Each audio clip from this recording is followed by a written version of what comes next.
ሰላም መሴ ቻይናል የሚከታተሉት ውድ ቤተሰቦቼ ከኔ ጋር ያላችሁት እንዴት ናችሁ? ደህና ናችሁ? ሁሉ ሰላም ነው? አዳሩ ሰላም ነው? ፈጣሪ ይመስገን እኔ ደህና ነኝ። ጌታ ስም ይባረክ። ዛሬ አንድ ነገር ለማውራት ነው እግዚአብሔርን የገባሁት ማለት ነው። የገረመኝ ነገር ቅድም የራሴ ቪዲዮ ለቅቄ ነበርኩኝ። አሁን ደግሞ ያየውን ነገር ስላለ ነው የገባሁት ማለት ነው። ቆይ ኤፍሬም ማለት ነው እነ አብርሽ ወንድም ማለት ነው። አሁን ሚያገባ ባሏ አብርሽ ነው። ተንበርክኮ ይቅርታ የሚጠይቅ ኤፍሬም ነው። ምን አይነት ጉድ ነው? እሺ ምን አይነት ጉድ ነው? እናንተስ ምን ትላላችሁ በዚህ ላይ? ባሏ ሄዶ ከሌላ ሴት ጋር የማይሆን ነገር እያደረገ እያሳየ ነው። ወንድሙ ደግሞ መጥቶ ሚስቱን ይቅርታ ይጠይቃታል። ምን አይነት ጉድ ነው? እንዴት አርጋ ትቀበላለች? ቆይ ኤፍሬም ምን ሆናል? እንዴት አርጋ ትቀበላለች? እንዴት ወንድምክ እየሆነ ያለው ነገር ሌላ ነው የሚያሳየው። ጸባዩ ሁኔታ አክቱ ሌላ ነው። አንተን ወደ እሱ ጋር ሊኮ እሱ ከሌላ ሴት ጋር ውሃ ውስጥ መዋኛ ውስጥ ሴት ጋር እንደዚህ እየተንዘለዘለ አንተን መላኩ ምን ይመስላል? አንተ ምን ብለህ ታስባለህ? እንዴት ትመጣለህ? አንተ ለምንድን ነው እንደዚህ አትልም?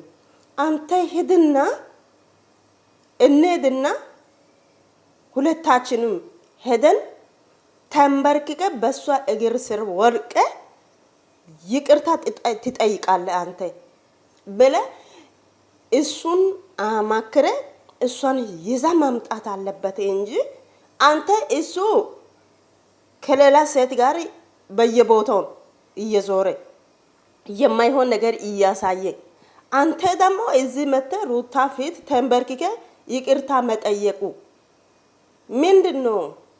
የሷ ባል እኮ አብርሽ ነው፣ አንተ አይደለም። እሷ የምትኖረው ከአብርሽ ጋር ነው እንጂ አንተ ጋር አይደለም። የሱ ጸባዩን አክቱን ሁሉን ካገባች እስካሁን ያለው ሁኔታ ሁሉ አይታ ደክማ ነው ይሄንን የወሰነችው ማለት ነው። ያው ታቁታላችሁ ሁላችሁ ማለት ነው። ቤተሰቦችም ሁሉም ፋሚሊ ያውቃል አይደለም?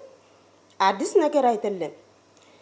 እሱ አሁን ራሱ መጥቶ ራሱ ከአንድ ቤቱ ራሱ ቤተሰቦቹን ሽማግሌዎቹን ሁሉም ይዞ በሷ እግርና በቤተሰቡ አይ እኔ ትዳርን ፈልጋለሁ፣ ልጅን ፈልጋለሁ፣ ሚስትን ፈልጋለሁ ካለ ቤተሰቦቹን ትላልቅ ሰዎቹን ይዞ እነ ሩታ ቤት መጥቶ በሷ እግር ላይ ቤተሰቦቿ እግር ላይ ወድቆ ይቅርታውን ጠይቆ አልቅሶ እሷን መቀበል አለበት።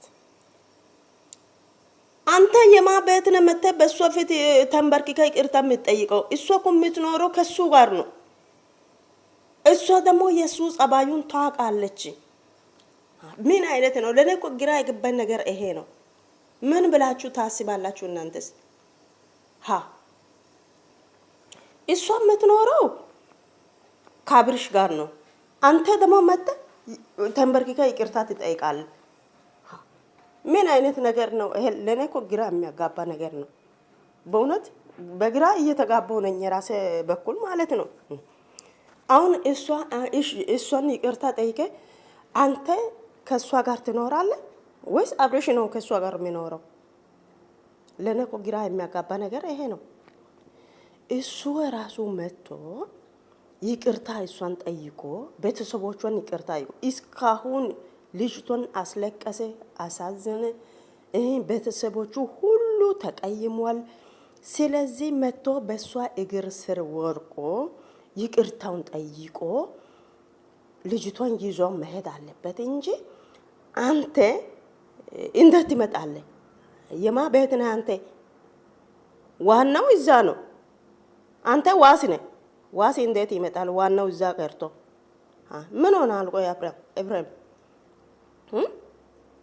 ለጋሻ የማይሆን ቃላት የተናገረ ሰው ለአንተ ይመልሳል ብለህ ደግሞ ሩታ እሱ ከዚህ በፊት እየሆነ ያለው ነገር ሁሉ አሁን ለምሳሌ ቆይ ኤብረም አንድ ጥያቄ ልጠይቅ አንተን ማለት ነው ልጠይቅ አሁን ለምሳሌ ላንተ ምስት አለች አንተ ራስህን ጠብቀ ራስህን ሰብስበ አንተ ቁጭ ስትል ያንተ ምስቷ ከሌላ ወንድ ጋር ስትዘላዘል አይተ አንተ ምን ውሳኔ ትወስናለህ? ራሴ አንተ እስቲ አስበው በጣም ከባድ ነው። አንተ ራስን ሰብስበ ቆጥበ ቤት ውስጥ አንተ ስትቀመጥ እሷ ከሌላ ወንድ ጋር ውጪ የምታድር ከሆነ ውጪ ከሌላ ወንድ ጋር የሚሆን ከሆነ የማይሆን ሲተት እየሰራች ከሆነ ተመልሰ ትቀበላታለህ? አትቀበልም። የታወቀ ነው እሱ ማንም ያውቃል። እንዴት ይዋሻል ደግሞ እንዴት ይሆናል? በጣም ከባድ ነው። አሁን ሩታ እንደዚህ ነው። አንተ አሁን እሱ እስካሁን ሌላ ሴት ጋር በየቦታው በየአልጋ ቤት በየመንገዱ እሱ ከሌላ ሴት ጋር ነው።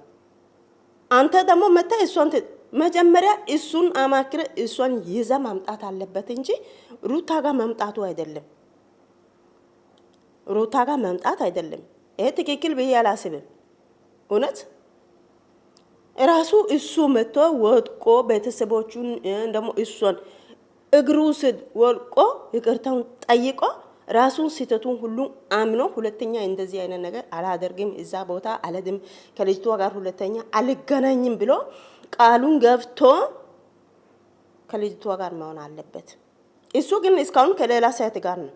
አንተ ደግሞ መተ ተንበርክከ ይቅርታ ትጠይቃታለህ። ምን አይነት ጉድ ነው ይሄ? ትክክል ነው? እስቲ ቤተሰቦቼ በራሴ በኩል ከሆነ ይሄ ትክክል አይደለም ብዬ አስባለሁ። ዋናው ይዛው ቀርቶ ዋሱ መጥቶ እንዴት ይቅርታውን ተንበርክኮ ይጠይቃል? አሁን ይሄንን ምን ብላ ሩታ ትቀበላለች? እስቲ እናንተ ብትሆንስ ምን ታደርጋላችሁ? በራሴ በበኩል እኔ አልቀበልም።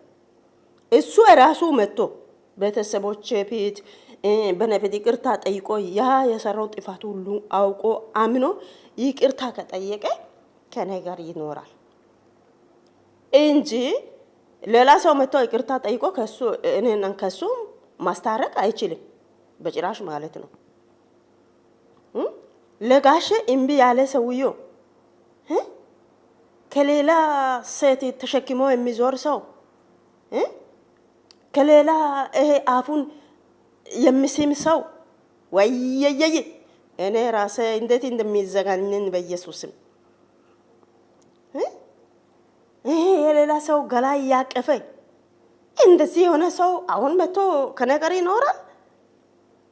እኔ በጭራሽ አልቀበልም። ይሄን በጭራሽ አልቀበልም። እግዚአብሔርን የሱ ምንድነው አይምሮ እንትን ሌላ ቦታ ሄዶ ነው ተሳፍረው ነው ወይ አይምሮ የማይሆን ከሆነ ለምን እናንተ ወደ ጸበል ጋር ተወስዱ?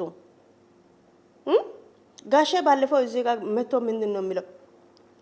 ልጄ በጤና አይደለም፣ አይምሮ ትክክል አይደለም፣ ለነም እንደ ድሮ አይደለም፣ ልጄ በጣም ተቀይሯል፣ ምን ነክቶ እንደሆነ እኔ አላቅም ጋሼ እያለ ነበረ።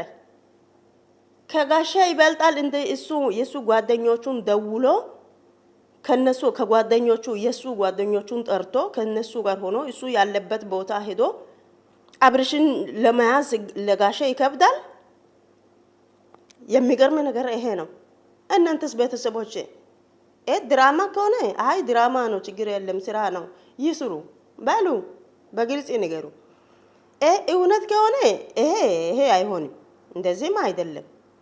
የእውነት ነገር አብርሃም እንደዚህ የሚሆነው የእውነት ከሆነ እሱ ድራማ ቢሆንም እኔ አልቀበልም። እንደዚህ አይነት ነገር በሚስት ላይ እንደዚህ አይነት ነገር ማድረግ ይሄን ደግሞ እዛ የሚያምር ህፃኑን ትቶ